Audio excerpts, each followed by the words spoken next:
Britain excels at the country pub. The image is universally appealing. Thick thatched roofs, logs crackling in an open fireplace, and the reassuring creak of ancient wooden floorboards beneath your feet. But step away from the warmth of the bar, and the environment changes. You are navigating isolated stone corridors that lock you in with history.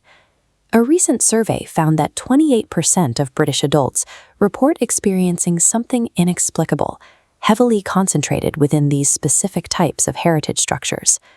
The architecture itself was built to facilitate a hard life.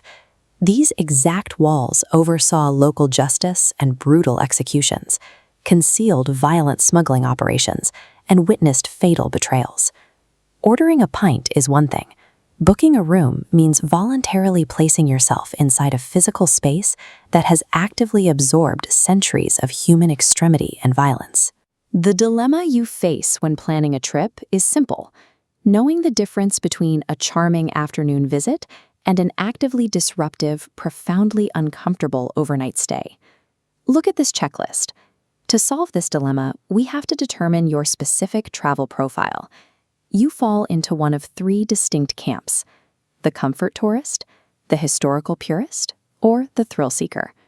We are not going to debate the existence of spirits today. We are strictly evaluating the physical, documented realities of 15 specific locations, measuring their isolation, history, and environmental stability. Booking an 800-year-old inn when you require a modern, quiet night's sleep is a guaranteed way to ruin your itinerary. This quadrant chart maps our dark tourism matrix. We begin with our first category, the urban historicals. These are establishments firmly embedded within modern city limits, offering immediate access and zero geographical isolation. Look at the ancient city of York. Its streets are dense, wet cobblestone lanes packed tightly with old architecture. Here sits the Golden Fleece.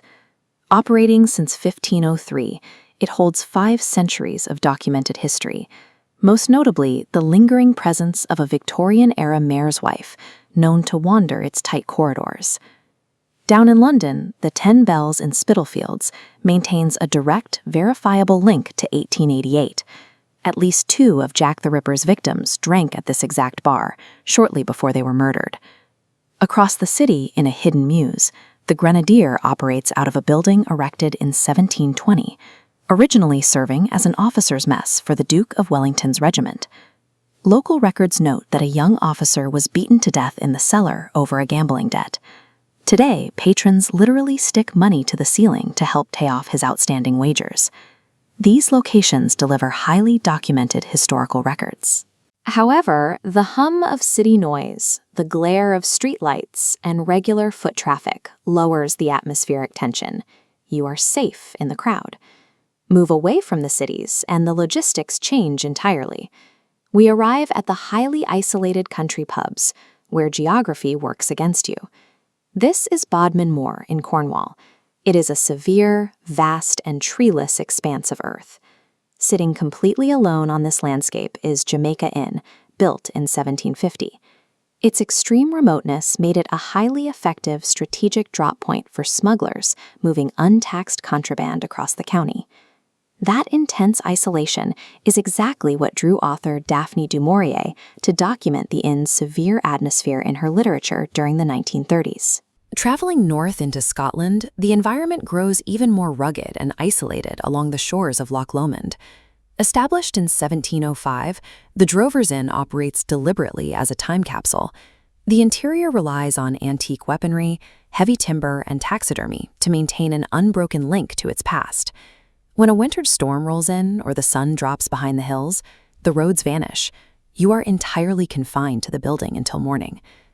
Down in Wiltshire, the Red Lion introduces a different type of isolation.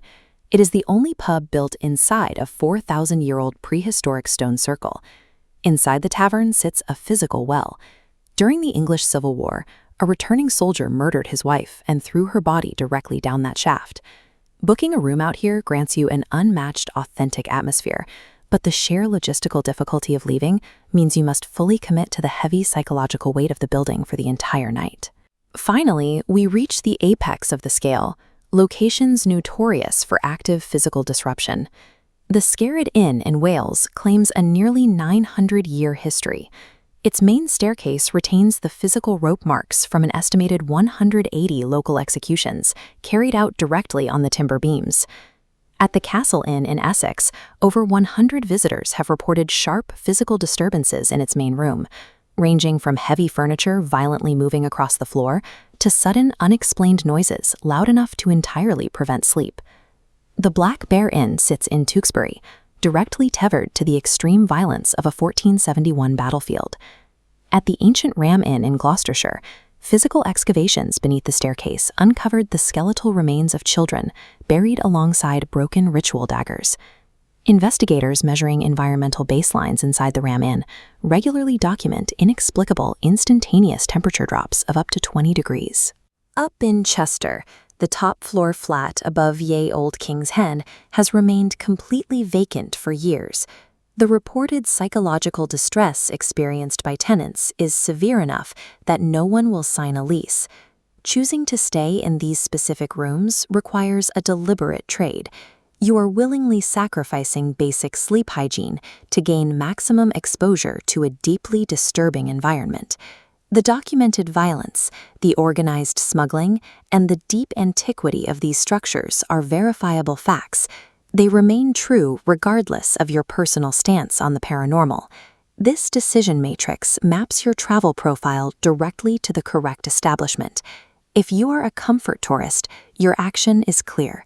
Secure a modern hotel with reliable amenities and limit your exposure to places like the Skerrid Inn strictly to a daytime pint.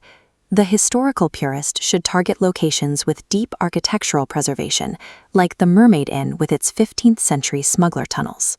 You must accept the inevitable physical trade-offs. Drafty corridors, medieval plumbing, and uneven floors are the exact price of historical authenticity. For the thrill seeker, you lean directly into the discomfort.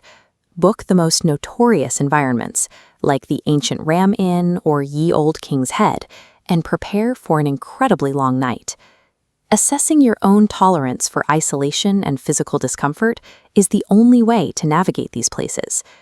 Map your requirements to the right building, and you will secure the exact piece of British history you are looking for.